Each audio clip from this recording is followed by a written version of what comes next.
ಸ್ನೇಹಿತರೆ ನಮಸ್ಕಾರ ನಿಮಗೆಲ್ರಿಗೂ. ಇವತ್ತು ಒಂದು ವಿಶೇಷವಾದ ವಿಷಯ, ಒಬ್ಬರು ವಿಶೇಷವಾದ ವ್ಯಕ್ತಿತ್ವದ ಬಗ್ಗೆ ನಿಮಗೆ ಹೇಳಬೇಕು ಸ್ನೇಹಿತರೆ ನಾನು. ಅಂಥ ವಿಶೇಷವಾದ ದಿನ ಇವತ್ತು ಜೂನ್ 6ನೇ ತಾರೀಕು. ಅದು ಹೇಳೋಕ್ಕೆ ಮುಂಚೆ ಇಲ್ಲೊಂದು ಸುದ್ದಿ ಇದೆ, ನಿಮಗೆ ಓದ್ಬಿಟ್ಟು ಆಮೇಲೆ ನಿಮ್ಗೆ ಹೇಳ್ತೀನಿ ಸ್ನೇಹಿತರೆ. ಒಬ್ಬರು ಪೊಲೀಸ್ ಕಾನ್ಸ್ಟೇಬಲ್ ಮನೆಯ ಮೇಲೆ ಲೋಕಾಯುಕ್ತ ರೇಡ್ ಆಗಿದೆ. ಪೊಲೀಸ್ ಕಾನ್ಸ್ಟೇಬಲ್, ನೀವು ಊಹಿಸ್ಬೋದು ಎಷ್ಟಿರ್ಬೋದು ಆತನಿಗೆ ಸಂಬಳ ಪೊಲೀಸ್ ಕಾನ್ಸ್ಟೇಬಲ್ ಹುದ್ದೆಗೆ ಅಂತ. ಆತ ಮಾಡಿರುವಂಥ ಅಕ್ರಮ ಆಸ್ತಿ ಬಗ್ಗೆ ನಿಮ್ಗೆ ಹೇಳ್ತೀನಿ. 15 ಎಕರೆ ಕೃಷಿ ಜಮೀನು, 1 ಬಂಗ್ಲೆ, 3 ನಿವೇಶನ, 20 ಲಕ್ಷದ ಜೀವ ವಿಮೆ, 4 ಕಾರು, 5 ದ್ವಿಚಕ್ರ ವಾಹನ, 25 ಲಕ್ಷ ಮೌಲ್ಯದ ಗೃಹ ಬಳಕೆ ವಸ್ತುಗಳು, ಸುಮಾರು 25 ಲಕ್ಷದ ಚಿನ್ನಾಭರಣಗಳು. ರಿಟೈರ್ ಆಗಿಲ್ಲ ಇನ್ನೂ, ಆತನಿಗೆ ಇನ್ನೂ ಬರೀ 40 ವರ್ಷ ವಯಸ್ಸು. ಒಬ್ಬ ಪೊಲೀಸ್ ಕಾನ್ಸ್ಟೇಬಲ್ಗೆ, ಕರ್ನಾಟಕದ ಒಂದು ಊರಿನ ಪೊಲೀಸ್ ಕಾನ್ಸ್ಟೇಬಲ್ಗೆ ಅಷ್ಟು ಅಕ್ರಮ ಆಸ್ತಿ ಆತ ಮಾಡಿದ್ದಾರಂತೆ. ಲೋಕಾಯುಕ್ತ ರೇಡ್ ಆಗಿದೆ. ಯಾಕೆ ಈ ಘಟನೆ ಹೇಳಿದೆ ಅಂತಂದರೆ ಸ್ನೇಹಿತರೆ, ಇವತ್ತು ನಾನು ನಿಮಗೆ ಹೇಳಬೇಕಾಗಿರುವಂತಹ ವ್ಯಕ್ತಿತ್ವದ ವಿಚಾರಣೆ ಆಗಿದೆ ಸ್ನೇಹಿತರೆ. ಅಫ್ಕೋರ್ಸ್ ನೀವೆಲ್ಲರೂ ನೋಡ್ತಿರ್ತೀರಿ, ಸರ್ಕಾರಿ ನೌಕರಿ ಅಂತಂದರೆ ಅನೇಕರಿಗೆ ಬರೋ ಒಂದು ಕಲ್ಪನೆ ಅಂತಂದರೆ ತುಂಬ ಏನೇನೋ ಕಮಾಯಿಗಳಿರ್ತವೆ, ಆ ಥರ ಈ ಥರ ಅಂತ ಎಲ್ಲ ಸ್ನೇಹಿತರೆ. ಆದರೆ ಇವತ್ತು ಜೂನ್ 6ನೇ ತಾರೀಕು ಒಬ್ಬರು ಮಹನೀಯರು, ಮಹಾತ್ಮರು ಕರ್ನಾಟಕದಲ್ಲಿ ಕನ್ನಡ ಮಣ್ಣಲ್ಲಿ ಹುಟ್ಟಿದ್ರು ಸ್ನೇಹಿತರೆ. ಅವರು ಬೇರೆ ಯಾರೂ ಅಲ್ಲ, ದಿ ಒನ್ ಆ್ಯಂಡ್ ಓನ್ಲಿ ಸಣ್ಣ ಕಥೆಗಳ ಜನಕ ನಮ್ಮ ಮಾಸ್ತಿ ವೆಂಕಟೇಶ ಅಯ್ಯಂಗಾರ್ ಅವರು. ಶ್ರೀನಿವಾಸ ಅಂತನೂ ಅವರ ಕಾವ್ಯನಾಮ ಇಟ್ಕೊಂಡು ಸಣ್ಣ ಕಥೆಗಳನ್ನು ಕನ್ನಡಿಗರಿಗೆ, ಕರ್ನಾಟಕಕ್ಕೆ ಪರಿಚಯಿಸಿದಂಥವ್ರು ನಮ್ಮ ಮಾಸ್ತಿ ವೆಂಕಟೇಶ ಅಯ್ಯಂಗಾರ್ ಅವರು. ಯಾಕೆ ಆ ಲೋಕಾಯುಕ್ತ ರೈಡ್ ಆದ ಒಬ್ಬ ಪೊಲೀಸ್ ಕಾನ್ಸ್ಟೇಬಲ್ನ ಕಥೆನ ನಿಮ್ಗೆ ಹೇಳಿ ಮಾಸ್ತಿಯವ್ರ ಬಗ್ಗೆ ಹೇಳ್ತಾ ಇದ್ದೀನಿ ಅಂತ ನೀವು ಕೇಳ್ಬೋದು ಸ್ನೇಹಿತರೆ, ಅಲ್ವಾ? ಒಬ್ಬ ಪೊಲೀಸ್ ಕಾನ್ಸ್ಟೇಬಲ್ ಅಷ್ಟು ಆಸ್ತಿ ಮಾಡಿದ್ದಾರೆ, ಇನ್ನೂ ಜಾಬಿಗೆ ಸೇರೋ ಒಂದು 15 ವರ್ಷದಲ್ಲೇ. ಆದರೆ ನಮ್ಮ ಮಾಸ್ತಿ ವೆಂಕಟೇಶ ಅಯ್ಯಂಗಾರ್ ಅವರು ಸ್ನೇಹಿತರೆ, ಅವ್ರ ಜೀವನದ ಒಂದು ಘಟನೆ ನಿಮ್ಗೆ ನಾನು ಹೇಳಲೇಬೇಕು. ಅವರು ಬಹಳ ಕಷ್ಟಪಟ್ಟು ಓದಿ ಆ ಕಾಲದಲ್ಲಿ ICS ಪರೀಕ್ಷೆ ಅಂತ ಒಂದಿತ್ತು, ಅಂದರೆ ಇಂಡಿಯನ್ ಸಿವಿಲ್ ಸರ್ವೀಸ್ ಅಂತ. ಇವತ್ತು ಹೇಗೆ IAS ಇದೆಯಲ್ಲ, ಅದಕ್ಕೆ ಬಹುಶಃ ನೀವು ಈಕ್ವಲ್ ಅಂತ ಅನ್ಕೋಬೋದು. ಸ್ವತಂತ್ರ ಪೂರ್ವದಲ್ಲಿ ICS ಪರೀಕ್ಷೆ ಇತ್ತು ಸ್ನೇಹಿತರೆ.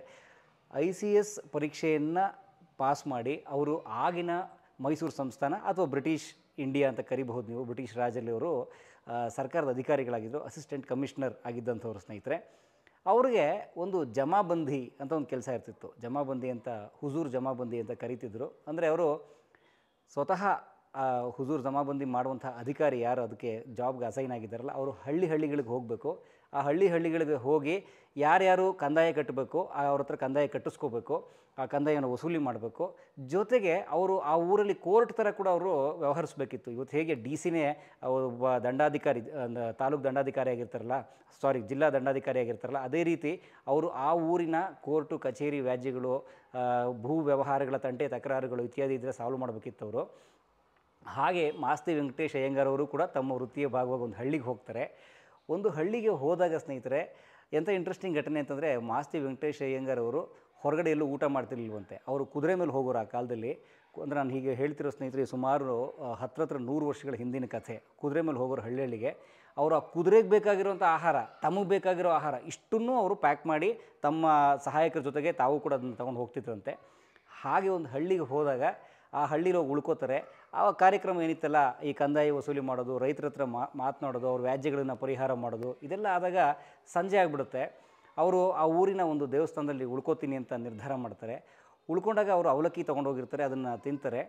ಆ ಊರಿನ ಒಬ್ಬರು ಹಿರಿಯರು, ಪಟೇಲರು ಬಂದು, ಸರ್ ನೀವು ನಮ್ಮ ಊರಿಗೆ ಬಂದಿದ್ದೀರಿ, ನಮ್ಮ ಭಾಗದ ಹಿರಿಯ ಅಧಿಕಾರಿಗಳು ನೀವು ತೊಗೊಳ್ಳಿ ಅಂತ ಹೇಳಿ ಅವರ ಮನೆಯ ಆಕಳಿನ ಮೂಲಕ ಕರೆದಿದ್ದಂತಹ ಒಂದು ತಂಬಿಗೆ ಹಾಲು ಕೊಡ್ತಾರಂತೆ ಅವ್ರಿಗೆ.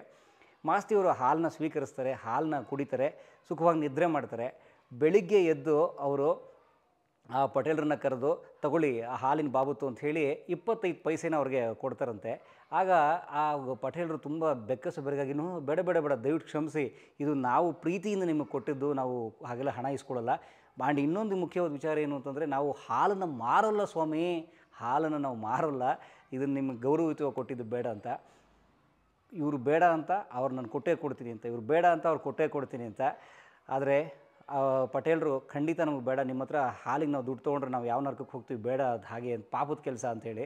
ಆಗ ಮಾಸ್ತಿಯವರು ಒಂದು ಯೋಚನೆ ಮಾಡ್ತಾರೆ, ನೋಡಿ ಸರ್ಕಾರ ನನಗೆ ಊಟದ ಅಲೋವೆನ್ಸು ಅಂತ 25 ಪೈಸೆ ಪ್ರತಿದಿನ ಕೊಡುತ್ತೆ, ಅದನ್ನು ನಾನು ನಿಮ್ಗೆ ಕೊಡ್ತಾ ಇರೋ, ತಗೊಳ್ಳಿ ಅಂತ ಹೇಳ್ತಾರೆ. ಆಗ ಅವರು ಬೇಡ ಅಂತ ಮತ್ತೆ ನಿರಾಕರಿಸಿದಾಗ ಮಾಸ್ತಿಯವರು ಒಂದು ಯೋಚನೆ ಮಾಡಿ, ಒಂದು ಕೆಲಸ ಮಾಡಿ, ಈ ದುಡ್ಡು ಇಟ್ಕೊಳ್ಳಿ, ಇದರಿಂದ ಹೇಗೂ ಈ ದೇವಸ್ಥಾನದಲ್ಲಿ ನಾನು ಉಳ್ಕೊಂಡಿದ್ದೀನಿ, ಈ ದೇವರಿಗೆ ಒಂದಷ್ಟು ದೀಪನೋ ಎಣ್ಣೆನೋ ತೊಗೊಂಡು ಹಚ್ಬಿಡಿ ಒಳ್ಳೇದಾಗುತ್ತೆ ನಿಮಗೆ ಅಂತ ಹೇಳಿ ಅವ್ರು 25 ಪೈಸೆ ಕೊಡ್ತಾರೆ. ಆ ದೇವ್ರ ಕಾರ್ಯ ಅಲ್ವಾ, ಹೇಗಿದ್ರು ಇವ್ರು ಬಿಡಲ್ಲ ಅಂತ ಹೇಳಿ ಅವ್ರು 25 ಪೈಸೆ ಇಸ್ಕೋತಾರೆ ಪಟೇಲರು. ಊರು ಜನ ಎಲ್ಲ ಮಾಸ್ತಿಯವರು 25 ಪೈಸೆ ಕೊಟ್ಟಿದ್ದು ನೋಡಿ ಇನ್ನೂ ಅನೇಕರು ಬಂದು ಒಂದಷ್ಟು ದುಡ್ಡು ಕೊಟ್ಟು ಒಂದು ತುಂಬ ದೊಡ್ಡ ಅಮೌಂಟೇ ಆಗಿಬಿಡುತ್ತೆ. ಆಗ ಊರು ಪಟೇಲರು ಬುದ್ಧಿ, ನೀವು 25 ಪೈಸೆ ಕೊಟ್ಟರೆ ನೋಡಿ 25 ರೂಪಾಯಿ ಆಗೋಯ್ತು, ಈಗ ಊರು ಜನ ಎಲ್ಲ ದುಡ್ಡು ಕೊಟ್ಟು ಒಂದು ಕೆಲಸ ಮಾಡ್ತೀವಿ, ಊರಿಗೆಲ್ಲ ಸೇರಿ ಒಂದು ವಿಶೇಷ ಯಾವುದೋ ಒಂದು ಕಾರ್ಯಕ್ರಮ ಅಂತ ಮಾಡಿ ಊಟ ಹಾಕ್ಬಿಡ್ತೀವಿ ಅಂತ, ಒಳ್ಳೆಯದಾಗಲಿ ಮಾಡಿ ಅಂಥೇಳಿ ಅಲ್ಲಿಂದ ಮಾಸ್ತಿಯವರು ಮುಂದಕ್ಕೆ ಹೋಗ್ತಾರೆ. ಯಾಕೆ ಈ ವಿಷಯ ಹೇಳಿದೆ ಅಂತಂದರೆ ಸ್ನೇಹಿತರೆ, ಈಗ ನಾನು ಮತ್ತೆ ವಾಪಸ್ ಬರ್ತೀನಿ ಇದೇ ಲೋಕಾಯುಕ್ತ ದಾಳಿ ಆದಂತಹ ಪೊಲೀಸ್ ಕಾನ್ಸ್ಟೇಬಲ್ನ ಕತೆಗೆ ಸ್ನೇಹಿತರೆ. ಎಲ್ಲಿಯ ಆ ಕಾಲ, ಎಲ್ಲಿಯ ಈ ಕಾಲ. 25 ಪೈಸೆ ಸರ್ಕಾರ ನನಗೆ ಫುಡ್ ಅಲವೆನ್ಸ್ ಅಥವಾ ಊಟದ ಒಂದು ಭತ್ಯೆ ಕೊಡುತ್ತೆ, ಅದನ್ನೂ ಕೂಡ ನಾನು ಇಟ್ಕೋಬಾರ್ದು, ನಿಮಗೆ ಕೊಟ್ಟು ಹೋಗಬೇಕು ಅಂತ ಅಂದ್ಕೋತಿದ್ದ ಆವತ್ತಿನ IAS ಅಧಿಕಾರಿಗಳಲ್ಲಿ ಇವತ್ತಿನ ನಮ್ಮ ಸರ್ಕಾರಿ ನೌಕರರು ಬಹುತೇಕರು ಎಲ್ಲಿ ಯೋಚನೆ ಮಾಡಬೇಕಲ್ವ. ಎಸ್, ಅದು ಸ್ನೇಹಿತರೆ ದುರಂತ. ಈ ನಮ್ಮ ನಾಡಿನ, ನಮ್ಮ ದೇಶದ ದುರಂತ ಅದು ಇರುವಂಥದ್ದು. ಬಹಳ ಕಷ್ಟಪಟ್ಟು IAS, IPS, KAS, ತಹಶೀಲ್ದಾರು ಏನೇನೋ ಓದ್ತಾರೆ. ಆದರೆ ಪ್ರತಿ ದಿವಸ ಅಥವಾ ಅವಾಗವಾಗ ನಾವು ಗಮನಿಸ್ತಾ ಇರ್ತೀವಿ, ಅನೇಕರು ಲೋಕಾಯುಕ್ತ ದಾಳಿಗಳಲ್ಲಿ, CBI ದಾಳಿಗಳಲ್ಲಿ, ED ರೈಡ್ಗಳಲ್ಲಿ ಸಿಕ್ಕಾಕೊಳ್ತಿರ್ತಾರೆ. ಮತ್ತು ಇವ್ರಿಗೆ ಅಷ್ಟು ಶಿಕ್ಷಣ ಕೊಟ್ಟು ಉಪಯೋಗ ಏನು ಈ ಭಾರತ ಅಲ್ವಾ? ಅದೇ ದುರಂತ. ಅಂದರೆ ಬಹಳ ಪ್ರಾಮಾಣಿಕವಾಗಿ ನಿಷ್ಠರ ಕೆಲಸ ಮಾಡಿದರೆ ಈ ದೇಶ ಯಾವತ್ತೋ ಇನ್ನೂ ಇವತ್ತಿನ ಪರಿಸ್ಥಿತಿ ಬಹಳ ಮುಂದೆ ಹೋಗಿರೋದು ಅಂತ ನನ್ನ ಅನಿಸಿಕೆ. ಮಾಸ್ತಿಯವರ ಹುಟ್ಟುಹಬ್ಬದ ಈ ದಿನ ಮಾಸ್ತಿಯವರ ಬದುಕಿನ ಇತರೆ ವಿವರಗಳು, ಅಂದರೆ ಅವರು ಚಿಕ್ಕವೀರ ರಾಜೇಂದ್ರ ಕಾದಂಬರಿ ಬರೆದರು, ಅದನ್ನು ಬಹಳ ವಿಶೇಷವಾಗಿ ಪರಿಗಣಿಸಿ ಅವರಿಗೆ ಕರ್ನಾಟಕದ 4ನೇ ಜ್ಞಾನಪೀಠ ಪ್ರಶಸ್ತಿ ಬಂತು. ಸುಮಾರು 123ಕ್ಕೂ ಹೆಚ್ಚು ಪುಸ್ತಕಗಳನ್ನು ಅವರು ಬರೆದಿದ್ದರು.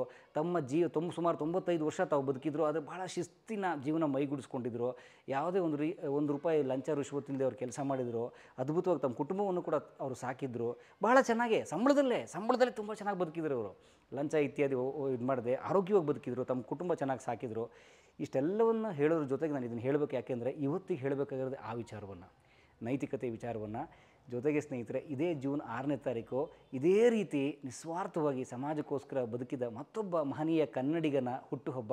ಬೇರೆ ಯಾರೂ ಅಲ್ಲ, ಹಿರಿಯ ಗಾಂಧಿವಾದಿ, ಪ್ರಶ್ನೆ ಮಾಡದೆ ಒಪ್ಕೋಬೇಡಿ ಅಂತ ಹೇಳ್ತಿದ್ದಂಥ ನಮ್ಮ H. ನರಸಿಂಹಯ್ಯನವರು. ಅವರು ಮಹಾತ್ಮ ಗಾಂಧಿಯವ್ರ ಜೊತೆಗೆ ಸ್ವತಂತ್ರ ಹೋರಾಟದಲ್ಲಿ ಕೂಡ ಭಾಗವಹಿಸಿದಂಥವರು ಪುಟ್ಟ ಮಗುವಿದ್ದಾಗ ಸ್ನೇಹಿತರೆ. ಅವ್ರು ನೋಡಿ, ನಮ್ಮ ಮಾಸ್ತಿಯವರ ಮನೆ ಭಾಷೆ ತಮಿಳು, ಯಾಕಂದರೆ ಅವರು ಮೂಲತಃ ಅಯ್ಯಂಗಾರಿ ಬ್ರಾಹ್ಮಣರ ಕುಟುಂಬದವರು. ಅವ್ರ ಮನೆ ಭಾಷೆ ತಮಿಳು. ನಮ್ಮ H. ನರಸಿಂಹಯ್ಯನವ್ರ ಮನೆ ಭಾಷೆ ತೆಲುಗು. ಇಬ್ಬರು ಕನ್ನಡಕ್ಕೆ ಎಷ್ಟು ಒಳ್ಳೆ ಕೆಲಸ ಮಾಡಿದರು ಅಲ್ವಾ. ನಮ್ಮ H. ನರಸಿಂಹಯ್ಯನವರಂತೂ ನ್ಯೂಕ್ಲಿಯರ್ ಫಿಸಿಕ್ಸಲ್ಲಿ ಅಮೇರಿಕಾಗೆ ಹೋಗಿ ಓಹಿಯೋ ವಿಶ್ವವಿದ್ಯಾನಿಲಯದಲ್ಲಿ ಓದ್ಕೊಂಬಂದಂಥವ್ರು. ಇಡೀ ಜೀವನ ಬರೀ ಖಾದಿ ಉಡುಪು, ಸರಳವಾಗಿ 52 ವರ್ಷ ನ್ಯಾಷನಲ್ ಕಾಲೇಜಿನ ವಿದ್ಯಾರ್ಥಿ ನಿಲಯದಲ್ಲೇ ಬದುಕಿದ್ರು ಅವರು. ಇಡೀ ತಮ್ಮ ಜೀವಮಾನ ಎಷ್ಟು ಅದ್ಭುತವಾಗಿ ಬದುಕಿದ್ರು. ಸುಮಾರು 85 ವರ್ಷ 90 ವರ್ಷ ಆಯುಸ್ಸು ಅವ್ರಿಗೆ. ಮಾಸ್ತಿಯವರಿಗೆ 95 ವರ್ಷ ಆಯುಸ್ಸು. ಅದ್ಭುತವಾಗಿ ಬದುಕಿಲ್ವಾ? ನಮ್ಮ ಸರ್ಕಾರಿ ಅಧಿಕಾರಿಗಳು ಲಂಚ ಹೊಡ್ತಾ, ತಮ್ಮ ಮಕ್ಕಳನ್ನು ಸೋಮಾರಿ ಮಾಡ್ತಾ, ತಮ್ಮ ಆರೋಗ್ಯ ಕೆಡಿಸ್ಕೊತಾ, ನಿವೃತ್ತಿಗೆ ಮುಂಚೆನೇ ಹೃದಯಾಘಾತ ಇತ್ಯಾದಿ ಅನೇಕ ಕಾಯಿಲೆಗಳಿಂದ ತೀರ್ಕೊತಾ ಯೋಚನೆ ಮಾಡಬೇಕು. ಪ್ರಾಮಾಣಿಕರಿದ್ದಾರೆ, ಆದರೆ ಪ್ರಾಮಾಣಿಕರ ಸಂಖ್ಯೆ ಕಡಿಮೆ ಆಗ್ತಾ ಇದೆ. ಅದು ನೋವು, ದುರಂತದ ಕಥೆ. ಆದರೆ ಅದು ಹಾಗಾಗಬಾರ್ದು. ನೈತಿಕತೆಯ ಪ್ರಜ್ಞೆ, ನಮ್ಮ ಸಂತೋಷ್ ಹೆಗಡೆ ಅವರು ಹೇಳ್ತಿದ್ರಲ್ಲ, ದ ಎಥಿಕ್ಸ್, ನೈತಿಕತೆ ಅನ್ನೋದು ಕಡಿಮೆ ಆದಷ್ಟು ಸಮಾಜ ಹಾಳಾಗುತ್ತೆ. ನೈತಿಕತೆ ಅನ್ನೋದೇ ನಮ್ಮನ್ನು ಕಾಪಾಡೋದು ಅಂತೇಳಿ ಅದೆಲ್ಲರಿಗೂ ಬರಲಿ. ಎಲ್ಲರೂ ಚೆನ್ನಾಗಿರೋಣ, ನಾವು ಚೆನ್ನಾಗಿರೋಣ, ಬೇರೆಯವ್ರನ್ನೂ ಚೆನ್ನಾಗಿರೋಕ್ಕೆ ಬಿಡೋಣ ಅಂತ ಕೇಳ್ಕೊತಾ, ಈ ಜೂನ್ 6ನೇ ತಾರೀಕು ನಾವು ಮರಿದಿರೋಣ. ಮಾಸ್ತಿ ವೆಂಕಟೇಶ್ ಅಯ್ಯಂಗಾರ್ ಅವರ ಹುಟ್ಟಿದ ದಿನ ಕೂಡ ಹೌದು, ಇದೇ ಜೂನ್ 6ನೇ ತಾರೀಕು ಅವ್ರು ತೀರ್ಕೊಂಡ ದಿನ ಕೂಡ ಹೌದು. H. ನರಸಿಂಹಯ್ಯನವ್ರ ಹುಟ್ಟಿದಬ್ಬ. ಈ ಎರಡು ಕನ್ನಡದ ಮನಸ್ಸುಗಳಿಗೆ ನನ್ನ ಕಡೆಯಿಂದ ನಮಸ್ಕಾರಗಳು.